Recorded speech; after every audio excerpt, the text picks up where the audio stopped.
Hi guys! Welcome back sa ating channel, Plantiarium. Update tayo sa mga propagation ko ngayong mainit na summer. Dito sa amin, dalawang buwan na hindi inuulan. Meron akong mga yung pinagpo-propagate ko noon during summer. Kasi okay sana yung summer kasi parang ang bilis nilang lumaki. Kaso nga lang hindi ang summer natin ngayon parang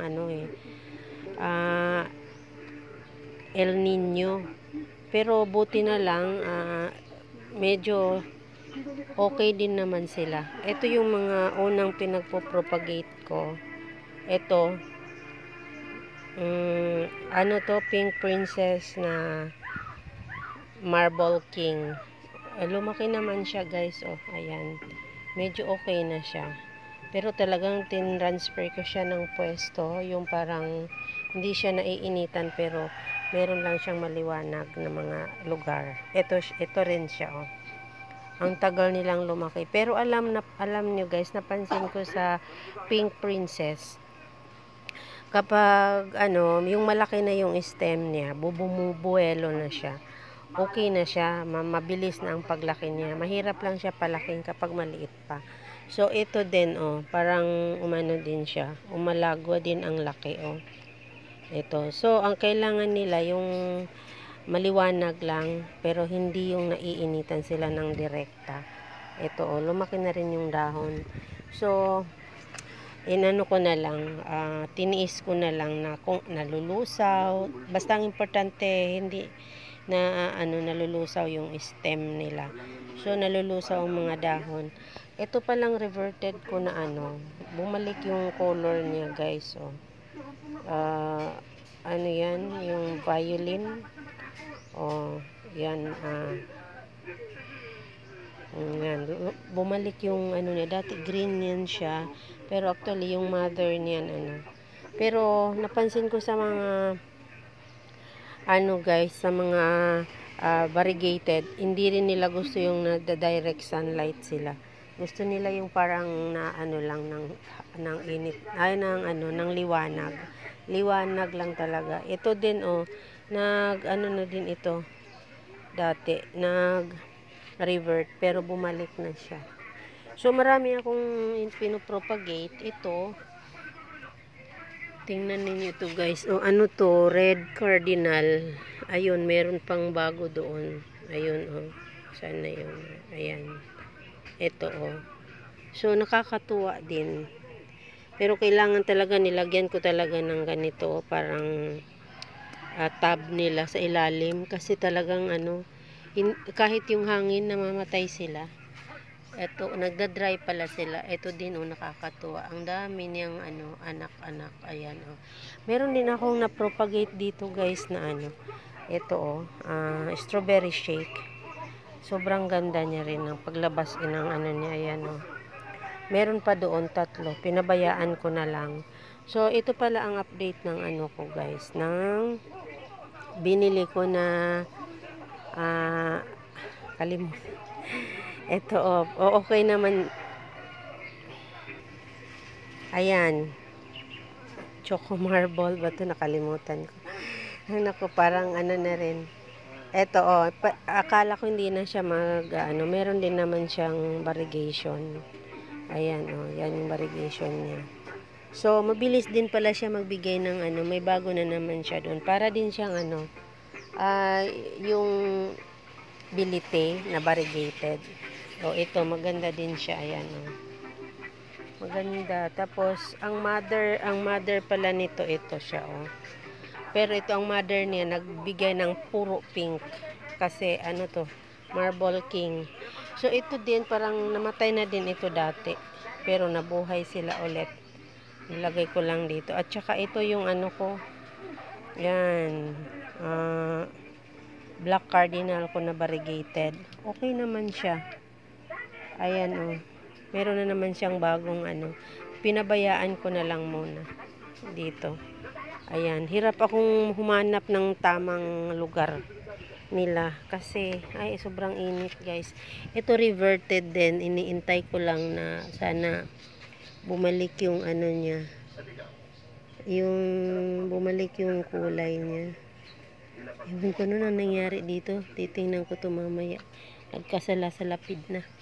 Ito tingnan nyo guys, pag maganda talaga yung pag nagpropagate ka ng ng philodendrons. Ang dami nilang mga bagong suhi, oh. Eto din, oh. Ayan. Ayan, oh. Ang dami din niya, oh. Hindi ko to nalagyan ng tubig kanina. Matagal na rin ako hindi nakapag fertilizer. Hirap ako mag-alaga ng guys, oh.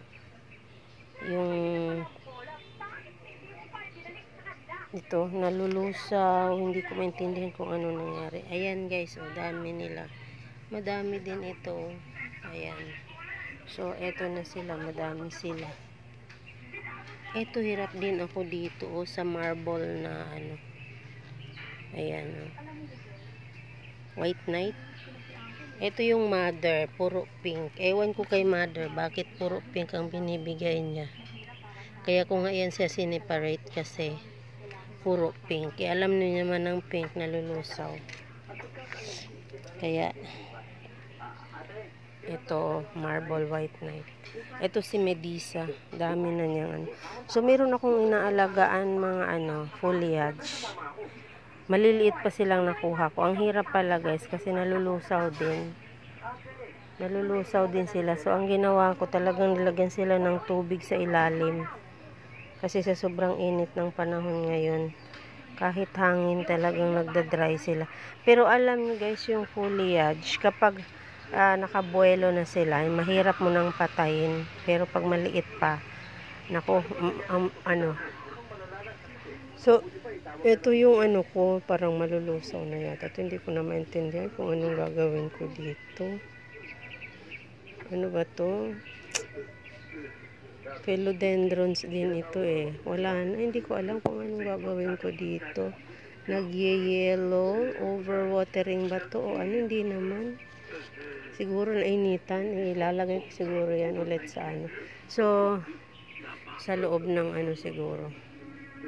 Yung ICU. So, tingnan ninyo guys, nalulusaw yung mga anthuriums. Hindi ako pwede sa anthuriums guys. Talagang namamatay. Surrender na ako. So, ito din, hindi ko maintindihan. Variegated ito na pero wala. Ang talaga ito mahirap kapag tag-init, sobrang init.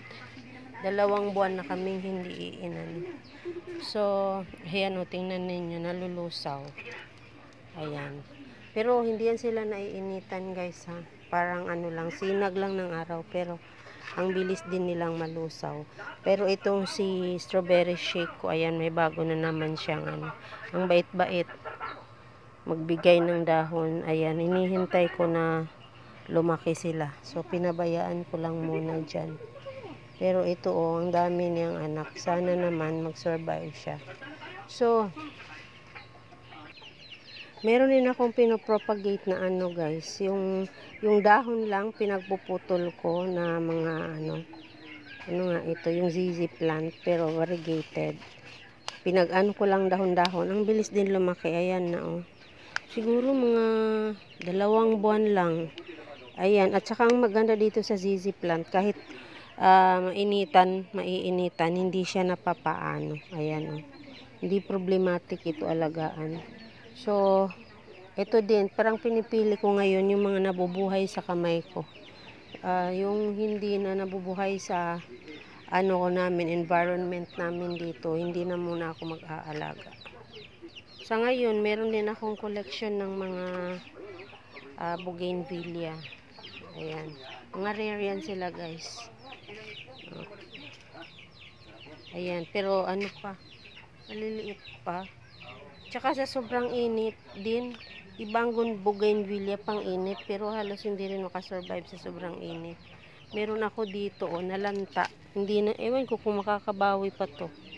2 araw na to ganyan. So, tinago ko na lang muna. So, ito naman ang update ng ano ko guys, ng yung one leaf ko na ano, bilite. So, ito na siya. So, lahat sila guys is variegated. Ayan. Pero yung maliit ko namatay, hindi nakasurvive sa sobrang init na lusaw. So, may bago siyang variegated din ito. Nakikita ko, variegated din. So, tulad nito guys, variegated ko na foliage. Nag-survive ito siya kasi nilagyan ko ng tubig dito. Pag walang tubig, namamatay. So, nagsusurvive. Ito din si magandang Florida Beauty. Napakaganda niya. Matibay ito sa init ng araw, guys. Maniwala kayo sa good genes. Talagang good genes. Ayan. So, ito yung mga ano nga ba to? Yung variegated ko na Tomatophyllum. Ayan, maganda sila. Kailangan din yan ng maliwanag. Kailangan maliwanag lang. Hindi pwede yung naiinitan na susunog. Ayan, nasunog ang mga dahon. Sa sobrang init. So, ito to, sunburst. Philippine, yan.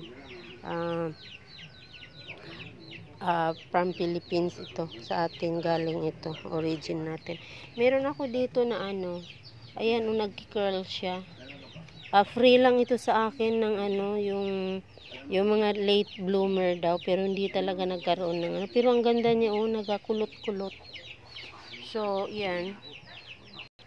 Ano pa ba guys? Ito pa lang ko, Japan yata to cultivar ng Monstera. Yan. Yan. Ayan sila, nalulusaw. Nalusaw din, Nalulusaw siya guys. Nalusaw. Ano bang nangyari? Kasi bagong propa ko pala ito. Na-propa ko sila ng summer. Ayan. Nag-experiment ako. Baka hindi malusaw kapag hindi mauulanan. Nalulusaw din. Ito na pala yung mga ko guys na mga crotons ko. Yung iba na lang parang ang casualty ko lang is dalawa lang ang namatay at 3 napainitan ko kasi. So far naman sila, survive naman sila. Ayan, nakabawi naman, okay naman silang lahat. Ay nako, talagang nagda-dry na ang ko, hindi ko na maintindihan. Ayan na sila. So, hanggang dito lang tayo guys. Yan lang update. Meron akong nakuha na lovebirds. Napakaganda nila. Lovebirds. Okay, hanggang dito lang tayo guys. Thank you for watching. Mainit na summer.